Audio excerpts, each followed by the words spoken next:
Kemelut Ambalat, Jokowi perintahkan tindak tegas Malaysia.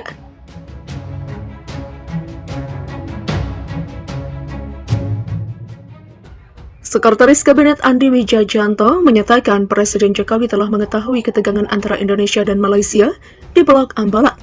Menyusul laporan Panglima TNI bahwa 9 pesawat tempur Malaysia sepanjang tahun ini menerobos wilayah udara RI di kawasan itu. TNI geram, jet tempur Malaysia masuk Ambalat 9 kali. Sudah ada yang disampaikan Presiden ke Menteri Luar Negeri, kedaulatan dijaga, jangan dikompromikan. Demikian kata Andi di Istana Kepresidenan, Jakarta.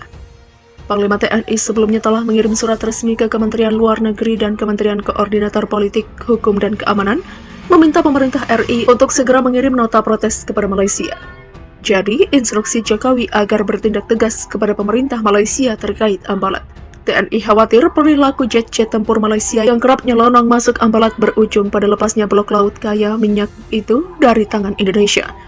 Jika pemerintah tak melayangkan nota protes ke Malaysia, maka bisa terjadi seperti Sipadan dan Ligitan. Alasan Malaysia dalam kasus Sipadan dan Ligitan adalah karena mereka melintasi wilayah tersebut dan kita biarkan, tidak kita proses. Demikian kata Kepala Pusat Penerangan Mabes TNI Mayor Jenderal Fuad Bashir. Menurut Fuad, Malaysia hanya berani masuk Indonesia jika wilayah udara Kalimantan dan Sulawesi tak dijaga. Jika pesawat kita ada di sana, mereka tak mau melakukan itu. Namun jika mereka tahu tak ada pesawat di Tarakan, mereka masuk. Kalau kita kejar dari Jawa, mereka keburu hilang. Demikian kata dia.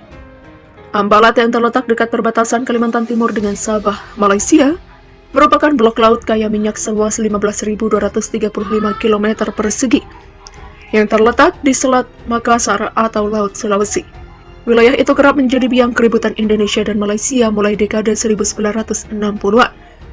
Apalagi sejak 1979, Malaysia membuat peta tapal batas kontinental dan maritim baru dengan memasukkan blok Ambalat ke dalam wilayahnya sehingga memicu protes RI.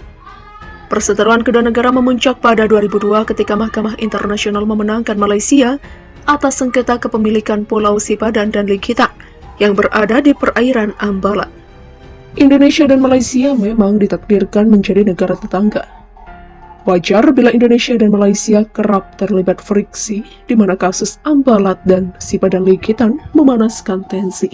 Meski demikian, Indonesia dan Malaysia tetap menjalin hubungan baik. Toh, konflik hanya akan membawa nestapa saja, di mana menjaga keadaan kondusif menjadi misi bersama kedua negara saat ini. Akan tetapi, seperti kata Julius Caesar, di mana kedamaian akan datang jika negara harus siap perang kapanpun itu. Seperti Indonesia, nampaknya hal di atas menjadi sebuah peringatan bila militer harus senantiasa berlatih dan berlatih untuk menghadapi ancaman konflik di depan. Untuk Indonesia, biasanya TNI rutin mengadakan latihan gabungan alias Latgab yang melibatkan ketiga matra tempur. Latgab ialah puncak latihan perang militer Indonesia.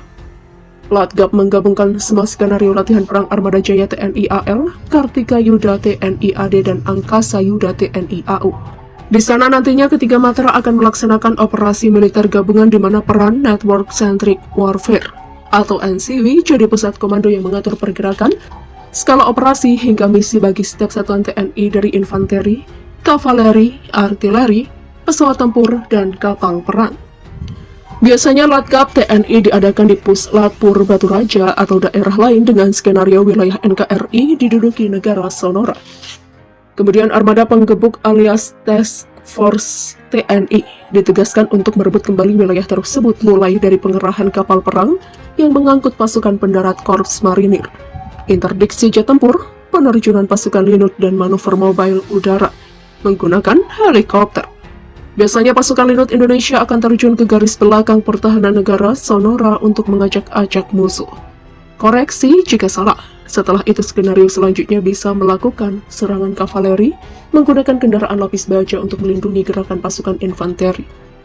Akan lebih ringkas bagi angkatan darat di sini bila seluruh infanteri sudah ditingkatkan menjadi unit mekanis dibantu adanya helikopter dalam operasi maupun agar mencapai titik-titik operasi lebih cepat. Tapi sebelum mengawali semua di atas, terjangan dari artileri dibutuhkan terlebih dahulu untuk memperlemah pertahanan musuh. Untuk korps marinir, mereka akan melakukan pendaratan amfibi di bibir pantai, kemudian merangsek masuk menuju medan konflik setelah sebelumnya armada TNI AL mendapatkan gangguan dari unsur udara musuh di tengah laut ketika berlayar menuju sasaran.